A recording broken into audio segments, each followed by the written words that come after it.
We are live. Hi, guys. Everybody. So this for me is a really exciting virtual lesson today because we are going to be learning about some of the Western riding disciplines. So some of the patterns and the types of competitions that there are for Western riding. We're also going to learn about some of the techniques that Western riders use that might be a little bit different to what we've talked about in our virtual lessons so far. Because as many of you can tell by my accent, I'm from England, so I've been riding English riding my whole life. So Western riding is not my area of expertise at all. So I'm really excited to learn along with you guys today some things about Western riding. So we have Ariel, who's out here in the arena with Honey. So they're going to be helping us in our lesson today, and they're just going to warm up for a little bit. So before we go ahead and go out into the arena with Ariel, we're going to talk a little bit about some Western tack. So we did our tack lesson, our saddles lesson with Devon a few weeks ago. And she showed you all the different parts of the saddle. So we have a Western saddle out here. So it looks quite a lot different to an English saddle. And many of you will be familiar with some of the differences for an English saddle. One of the most obvious ones is this part. So I'm sure many of you know this is called the horn. So the structure of the Western saddle is also different. We have this big piece at the back here. This is called the skirt, and this is not something that we have on an English saddle. So they tend to be kind of bigger and flatter.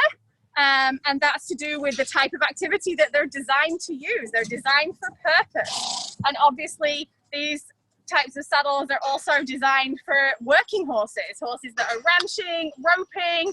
We're going to show you a little demonstration about roping today. I'm super excited to see that. So yeah, very different looking saddles. Also in general, they tend to be much heavier than English saddles. So that's something to bear in mind. But they also fit horses differently. Some horses much prefer a Western saddle to an English saddle. So again, we talked a lot about getting to know your horse, understanding the discipline that you want to be riding, and figuring out what the best equipment is for that.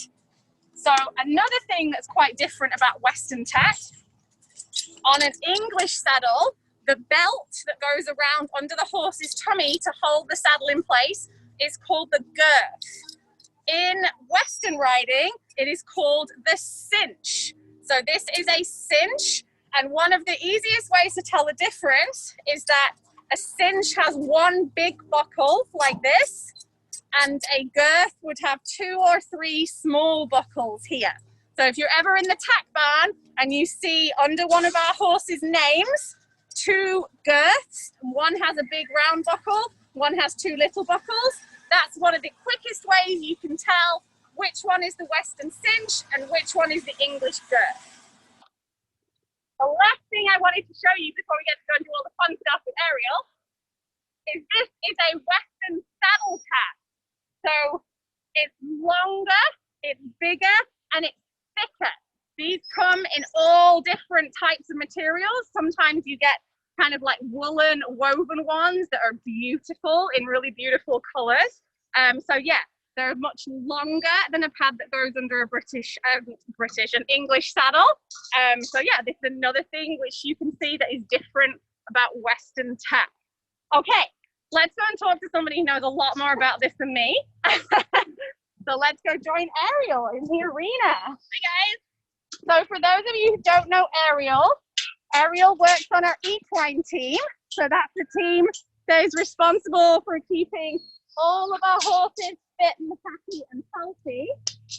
And Ariel, tell it, because you do all kinds of cool Western riding stuff. So tell us a little bit about what you do. All right, so my favorite thing to do is barrel race. I don't know if you guys know barrel racing, but we do it in our Margot show here. We do it in the Pat Flynn show. Yes, we do. So we do barrel racing here. My favorite type is gaming, which is your barrels, your poles, your keyhole, a whole bunch of different types of gaming events, trying to get through it the quickest that you can without any like knocking the barrel or anything like that, because it adds time to your event. So that's kind of what I like to do. Yeah. So okay, so we're going to show some of those patterns today, and Ariel's going to show us how you would ride one of those patterns. So, as it's your favorite, should we start with the barrel? Sure. Okay, so we have a mini barrel racing pattern laid out here. This is very small compared to how you would have it if you were doing it in a competition like Ariel. But you ride it in a specific pattern called the clover leaf. Yes! So proud of myself. So I'm going to leave it to Ariel, and she's going to show you the pattern that you have to ride. All right. So, Super proud of myself. a couple things that I always want to make sure that my horse can do. I want to make sure my horse can bend and give to me. So she's bending her nose really well and giving to me. I want to make sure she can turn both sides, because we're going to turn one way, like I'm going to go to the right barrel, so I'm going to turn to the right first, and then I'm going to turn left and left. So with Honey, yeah. Maybe. Okay.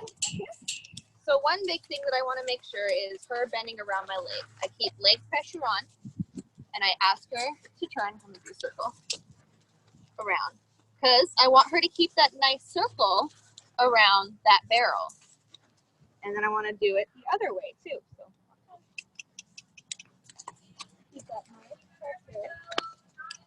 Asking her. When I do a barrel, one big thing that I want to make sure is that I'm sitting back. Because when I turn, when I ask my horse to slow down and turn, you got to sit back so you don't fly forward in front of your horse, because your horse is going to stop. That's perfect. You got it. Okay. Oh, yeah. So I'll ride the pattern. I'm going to walk it at first, and I'll explain as I go. So walk on. So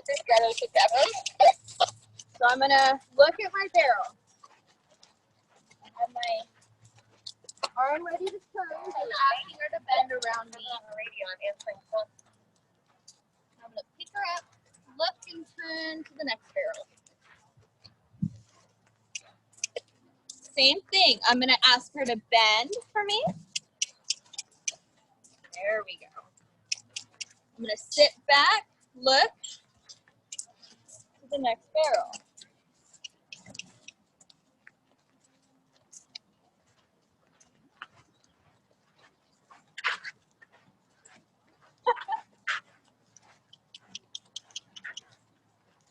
Sit. I'm going to look. You always want to look where you're going, because if you look at the ground, you're going to end up on the ground. If you look this way, you're going to end up that way. So I always want to look home when I'm going, because wherever you're looking, your horse is going to go. We talked about that in our hands lesson, in our U for steering. Whether you're riding English or Western, the first step of steering your horse is always look where you want to go with your eyes. So that's the barrel pattern. We do that at the horse show every year. One of our horses who loves to absolutely do a skip. He does. Dylan always rides skip at the horse show. Does a really great job. But Honey's doing really good today. And so if you were riding this on your horse, how fast would you get around that pattern? Like how long would it take you? So with maybe for a regular size pattern, anywhere between 18 to 20 seconds. That's pretty fast, right? Right. And this is probably what, like a quarter of the size? It's not like, it's a lot bigger than this. We just wanted to show you the pattern. Yeah. So I will post some links to some YouTube videos when we post this on our resources page. Underneath it, I'll post some links to some YouTube videos of people doing it on a full size pattern and at full speed. So you guys can see what that looks like. So pretty awesome. Okay. I'm going to go and stand that pole up. Yeah. Jean would have got some time faults because I think she might have knocked down the pole. So one of the big things with these events, these timed events, you don't want to hit a pole. You don't want to hit a barrel. You're going to add 5 seconds to your time if you hit a pole or a barrel. So you really want to try to keep your horse up and off. So with the barrels, you notice that we turned fairly sharp. With the cone or the poles, at the first and the last cone, you're going to turn pretty sharp, but then you're going to weave through the cones. So you want your horse to be able to lift up I'm tired, guys. You want your horse to be able to lift up and be able to use its neck reining. So, like that. Did we talk about neck reining already? No, not yet. Okay, so let's look. See how Ariel is moving both of her hands to one side of the horse's neck. And the rein is like pushing on Honey's neck to tell her to turn by the pressure of the rein. Look there, you see it on this side, it's pushing her neck to the left. So that's a very different technique. We don't use that in English riding at all. That's a very Western riding technique. There we can see her doing it the other way. Can you do it with one hand? And I don't mean you, I mean her. But because Honey doesn't do this a lot either, right? You got to remember that Ariel's doing this at home with her horses that are very well trained to do this. Honey's kind of figuring it out a little bit, right? Yeah. She did. Good job. So, Yeah, very nice. pole So, bending, though, what you would typically do is you would run down to the very end pole, come back through, weave, and at this end pole again, turn around, go back through and weave, and cut, and around that last pole, come down as fast as you can. can you show us that, do you think, at the trot? You think she'll let you try? Okay, so we're going to stand back and let's see if Miss Honey will. Because this is also in one of the Special Olympics events for pole bending, and this is how you do it. So straight line down to the end.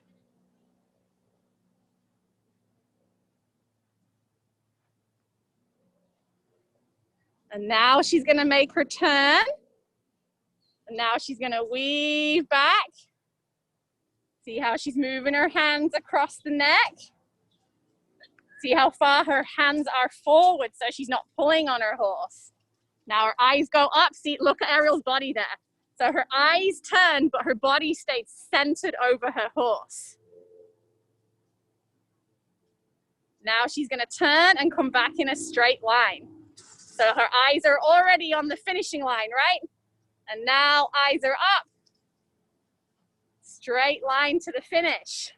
And again, look how far forward her hands are, keeping her so there's no pressure on the bit. Very good. Good girl, Honey. Yay! She did great. Good girl. So are you able to tell us a little bit about Western pleasure and what that is and how that works in a show? So, typically, Western pleasure is a lot slower. Right. You're not going to be trying to go as fast as you can. You want to be able to show your horse its nice movements. She does a really nice slow jog, which is typically what you want in Western pleasure. Another horse that does really good with this is Liberty too. She does a really good, nice slow jog. So if you want to see a nice slow jog, let's see a nice little slow jog. And so this is like in show classes.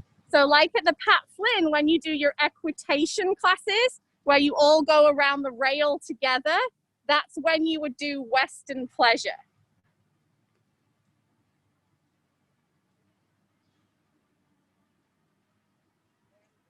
Yeah, right? We want it to look nice and slow and steady, nice and comfortable for the rider.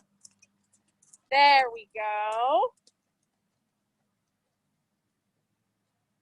Nice. So we would do this in a rail class. Good girl, Honey. yeah. And again, like we were talking about when we talked about dressage and when we talked about being a professional rider, when we talked about horse careers, when we want to compete at these things, then it's our job as riders to help our horses learn and become athletes in these tasks. So this isn't something that Honey does every day. So we're not going to expect her to be like super fast and turning around the barrels because we haven't put the time and effort in to train her to be that type of athlete. Her job is to do something very different, which is to work hard in her classes with you guys. So when Ariel's at home working with her horses, she's going to be training them in these techniques. She's going to be picking we talked a little bit about breeding when we talked about horse careers and when we talked about colors and breeds. So you also want to pick a horse that's the right kind of athlete to be able to do these jobs. So for example, a big, long, tall, long-legged horse like Mr. Banks, who's really good at running in straight lines, as like a racehorse, not going to be so good at making really tight turns around the barrels. So that's also something that we always need to bear in mind is just like we're trying to learn and get better as riders, how can we set our horse up for what type of activity they are able to do successfully for them, depending on their body type and their shape and their what we call their conformation. So how long their legs are, how big their back is, and things like that. Okay, so shall I go ahead and take Miss Honey? Sure. And we'll go ahead and see, Ariel's gonna do roping. This is so fun. All right. Girl, I know. And it's such a hot day. It is a hot day. First hot day in a while, guys. Look, it's not raining. Hooray! Right, so I will hand you this, got it. and then Thank I you. will put that on. We're gonna come and watch. I'll explain how to do like the rope and stuff. I'm gonna tell Devin what we're doing. So if you want to go with Ariel, I will just make sure. Alrighty. I'm gonna see if Sarah can take that. That would be awesome. Sarah, do you have time? Okay. I'll set my helmet down. Alrighty. So this is what you call a dummy. This is my cow that I'm gonna rope today. I'm going to show you two different types of ropes that I have. Can you speak up, I think, over the tractor? Can I take this off? All right, I'm going to take this off, but we're a safe distance away from each other. So today I'm going to show you guys, you know, the fundamentals of roping, how to hold a rope, what each, like what part of the rope is called, stuff like that. So there's two types of ropes that I have in my hand. One's a header rope, and this is a calf rope. So with the header rope, you're going to rope cows that have long horns or ones that are older. Calf rope is a lot softer and smoother for baby cows. So a lot of the cattle ranchers back in the like Wyoming, Utah, ones who have cattle ranches, rope a lot of their cattle. We'll go into that a little bit more today, but I'm going to set down. So this is called a lasso. Your lasso has coils, kind of just like your garden hose. You don't ever want to kink it or turn it the wrong way. It naturally lays where it wants to lay. This is called the tail of your rope. I always leave it down. Some people leave it up. This is called your loop, what your main loop's going to be. And I like to swing it out twice. This rope is already set to me. So What does that mean? Rope. What is set to you? So the meaning of that is I've roped off of it before. So typically when you set a rope, I'm going to toss it all out. I'm going to sit here and rope it all back or loop it all back up. I'm setting it up to where I can rope comfortably. So it's relation to like your body size. Yep. And okay. Yep.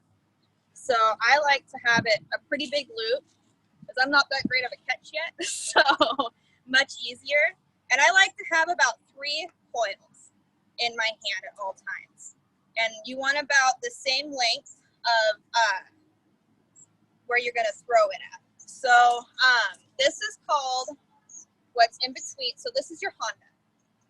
This piece right here is what keeps your loop and everything together. This piece from here to my hand, the double layer, is called your spoke. This is what's going to keep your rope from, well, it's going to help you to extend your rope out when you're roping. This is my slack, per se, right in between here, that I'm going to, if I'm roping and I'm going to reach out for a calf or a cow, then I'm going to loosen up on that. So, my rope wants to figure 8 on me. So resetting it, figure 8 means that when you rope, if you saw, I should have shown before, but your rope, it'll start to kind of twist like this. Right. That means that you're going to do that on the horns. So, and you don't want to do that. You try not to do it. So when I set this up, I want it to be, so this is matching up on the same side. 3 coils in my hand, nice and loose. When I go to rope, basic fundamentals of roping, you want your elbow up, you want your swing, maybe I'll show the, yeah. So your, So exciting. so your arm up and your wrist. So you want your wrist when you're roping to break over. Wherever that breakover is where the front of your rope should be going. So, and you want it over your head. So you want your elbow up, roping over your head. You want to keep your elbow up because if you let it down at all, it's going to smack you in the face. So, and that's not fun, or smack your horse. So when I'm roping, I keep my hand up, see where my breakover is. So nice and slow, like this. Wherever your breakover is, I want that tip of the rope, whenever I'm going to rope a cow, I want that tip of the rope to be right here, right in the middle of the head. Because when it ropes, what should happen is when you rope it, it should just lay over comfortably and go tight like that. On your saddle, it's really important when you're roping cattle to get a rope saddle, because your horn is what takes the brunt of the cow.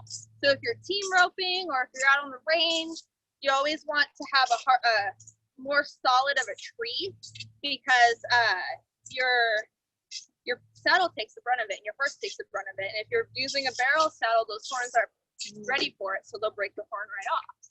So you really don't want to do that.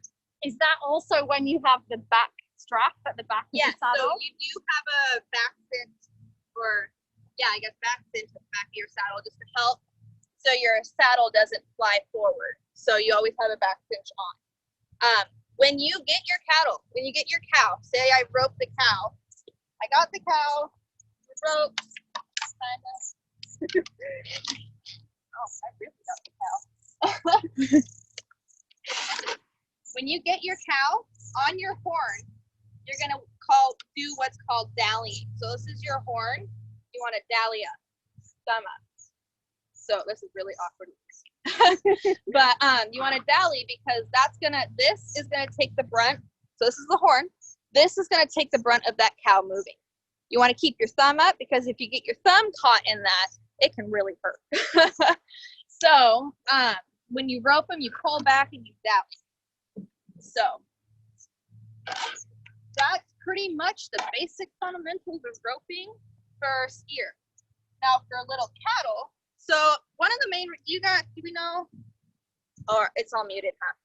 All right, so one of the main reasons why we have lassos, why we have this is because when you're out on the range, you have a lot of cattle who, they're not pets. They live out free, wild, get to be cows.